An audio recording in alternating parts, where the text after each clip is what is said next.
All right, we're going to continue with Harry Wentland from AMD summarizing the 2025 Display Next Hackfest. Welcome. Hello, everyone. I think some of you might know me, a bunch of you. Earlier this year, we had a Display Next Hackfest, and I'm going to give a little bit of an update on it. This is the agenda. I don't like talking through agendas. Let's continue. What is the Display Next Hackfest? It was started 3 years ago by Red Hat, because we've been talking about HDR, and it was really hard making progress. So the idea was get the right people in the same room, and I see Carlos, he had the great idea, and he pulled everybody together, like, father bringing his kids together and have everybody talk, and we made progress. And then Igalia continued the tradition, and then this year I figured, maybe I can organize something. I don't like organizing things, I'm not good at it, but we managed. The idea is it's an unconference format, so not, one person or one organization sort of deciding and driving it.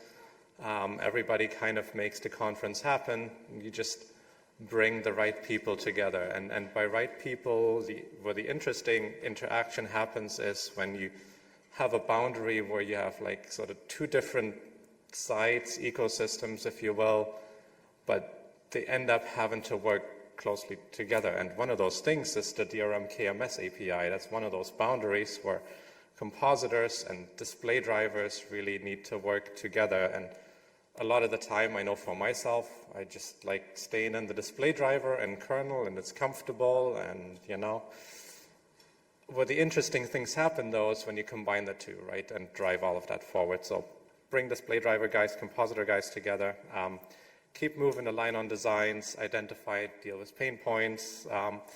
We didn't have recordings for any of these, and I think that is good. It allows people to talk a little bit more freely than in a setting like this, which is exactly what we want. We also then jointly created a working doc where we had volunteers, basically just random people in the conference, just started writing while other people were talking. And local and remote attendance. I feel like in this day and age, it's really important. And that's one reason why these conferences are effective, because not everybody can always travel. And the technology is good enough to make local and remote conferences work well enough. It still takes a little bit of preparation, but anyway. So compositor side, we have a bunch of the compositor represented, hardware vendors represented, and then on the other side we have VKMS, IGT, DRMCI, little CMS, and we brought a color scientist in. I'm going to touch on that in this slide.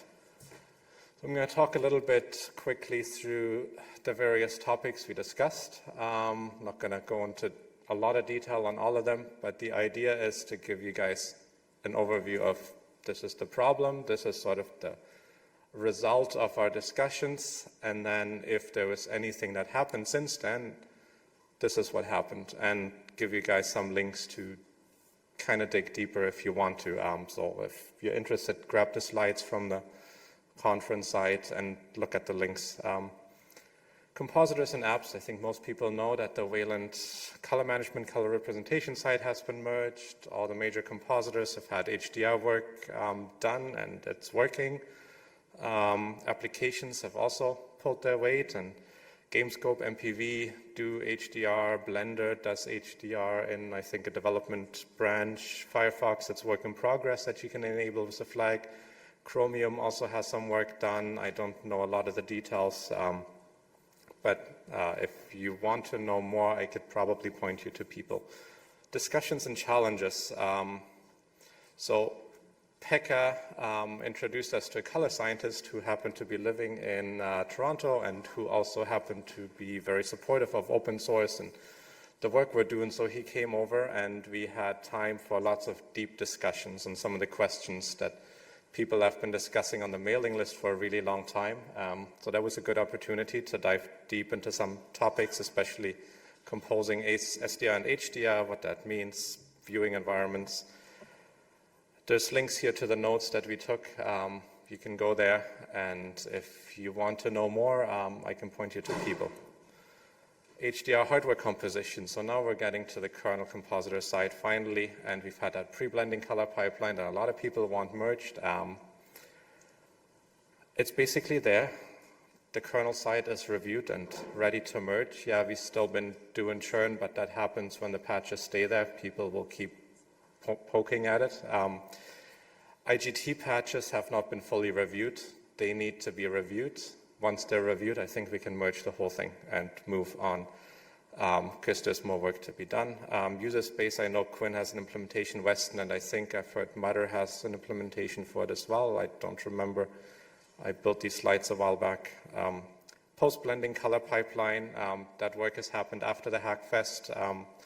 Nicholas from Calabria put that together. I had a look a couple days ago, and kind of proves that the whole concept seems to work. Next steps, of course, merge this thing, finally, hopefully this year, hopefully sooner. Color space conversion for YUV buffers. That's not in the color pipeline yet. It shouldn't be hard. Inverse EOTF precision. So if you go from the linear basically to non-linear, optical to electronic format, the existing LED definitions that we have on the CRT aren't really great for that. And there's been various solutions proposed. I think we need to still figure that out, and there's probably going to be more discussion. If you're interested, I know a few people that are interested in this, including myself. Again, I'm not going to go into details. If you're curious what an inverse LED definition or dual LED are, come talk to me after. Backlight. Backlight's been hanging on the sysfs instead of like the rest of Atomic on, the Atomic API. It's kind of really awkward, and people have been wanting to fix it. So Mario's been, from AMD's been hammering away at that a bit. I don't think I've seen patches in public yet, but I know he's been looking at it. So you want to add backlight to the DRM connector.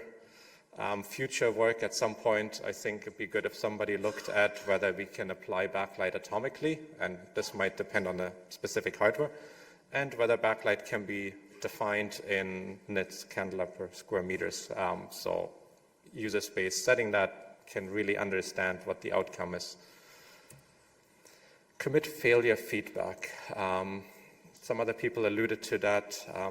The problem statement is when a compositor submits an atomic check or commit and it fails, a compositor has no idea why it failed. The best guess is if there's a tiny delta, whatever change that delta is what caused the failure, but it's not necessarily very helpful. So compositors need to guess. Xaver went through what Quinn does earlier. Often that leads to suboptimal fallbacks. Proposed solution is start with simple stuff. Don't overcomplicate it. Don't try to solve all the problems at once. Keep it expandable for the future. So an enum to show the problem, if you could return that. Maybe a string with some verbose logging info, so when people see problems on the compositor and log bugs, that info is there. Optionally, you could have maybe an array of KMS object IDs that tells you these objects were somewhat involved in the problem, and maybe you can make a more intelligent decision that way. So enum value you see here, simple things like that. And Arun from Intel started making some progress on the mailing list. So if you're interested in driving that forward, look at the patches, comment, review, etc. Page flip timeouts. A whole bunch of people have experienced these. They're often hard to reproduce for some people and unfortunately easy to reproduce for others. Sometimes hard to debug. And we don't want these things to kill the entire system for an end user, but to be able to somehow recover from it. So of course bugs should be fixed, right? But if a bug is hard to reproduce and we can't get fixes easily, maybe we can work around them. So DRM already knows if a page flip timeout occurs. Maybe DRM could send a page flip timeout event back to user space. So user space says, oh, something bad happened, but at least you're not stuck waiting for an event that never comes. DRM calls driver yes, DRM could call a driver callback to attempt recovery on the driver side, and then maybe the compositor issues a full mode set to apply a clean slate. Progress, none that I'm aware of. So if you're interested in this, maybe start working on that, talk to me. I can again point you to some people that have opinions. Real-time scheduling.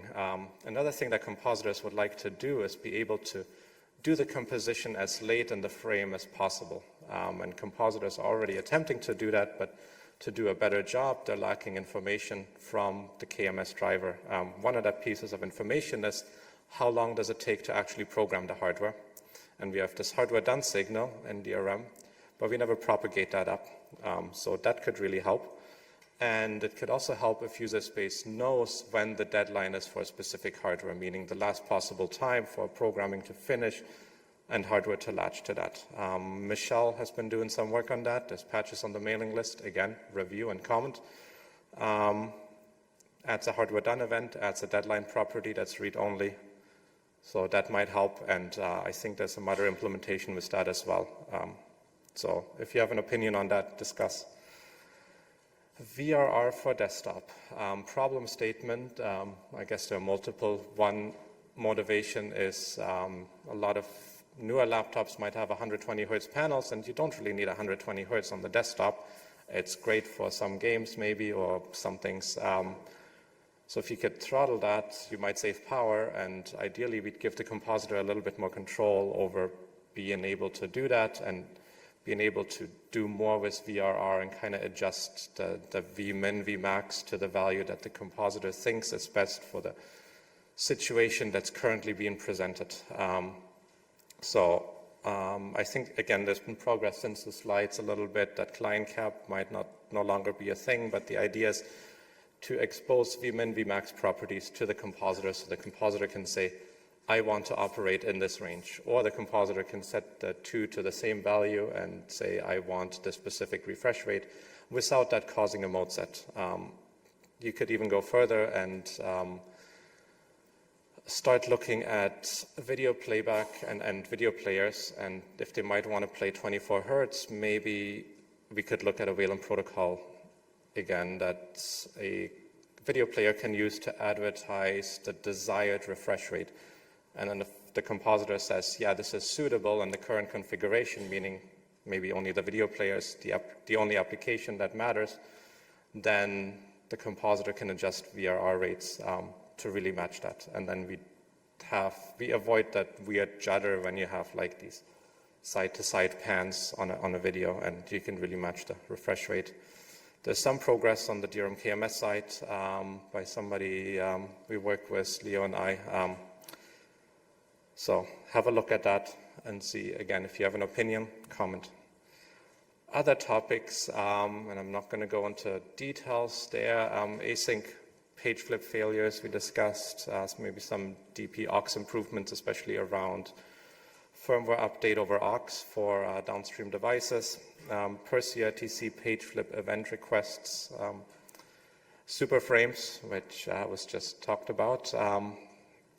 We kind of talked about it briefly, 2D composition engines, which seen a bit of attention. Desktop testing framework, and I think we also had a lightning talk presentation here. DRMCI, VKMS improvements, VRR bugs. Just going to do a shout out again. VKMS, I think a lot of people see value there, but we don't see a lot of contributions, especially in terms of reviews. So if you think VKMS has value, and maybe you are frustrated with the work you're currently doing, go on the mailing list, look for VKMS patches, give them a review. That might clear your mind, make you happier, and make other people very happy. And of course, what would the conference be without outings, drinks, food, conversation? It can be easier to get things done virtually after conference, after we've socialized in real life. We're human beings after all and not machines. We care about connecting with other human beings, and I think part of why we're here is not just the technical side, but putting faces to names of people that we interact with, and I feel like that can be make a big difference. So we had a trip to the CN Tower, saw Toronto a little bit, and that was a lot of fun. Hackfest 2026. None of this has been organized by a single organization like X.Org. This has all been driven by parties that are interested in this. So I'm just going to toss that out there. Maybe somebody is interested in doing something next year if we see value. I think there can still be value in getting the same people in the room and talk about some of the things that we'd like to see happen. Yeah, that's basically it. Questions, comments?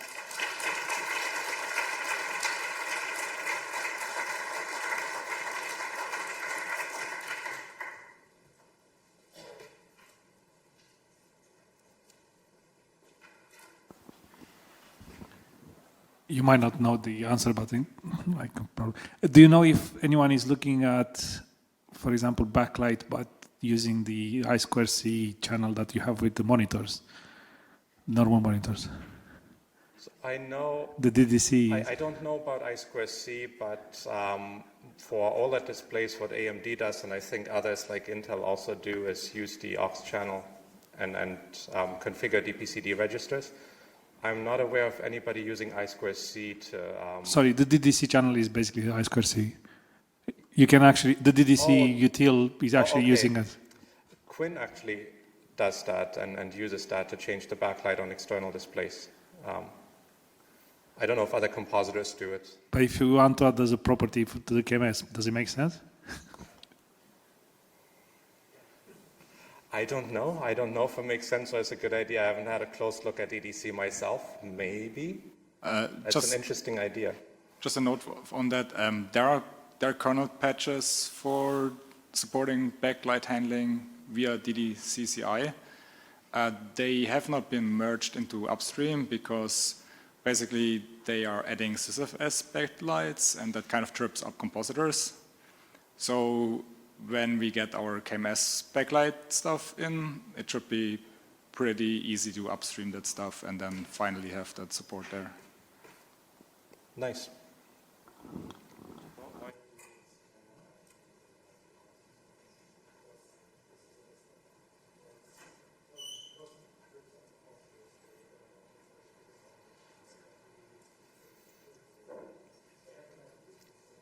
Any other questions?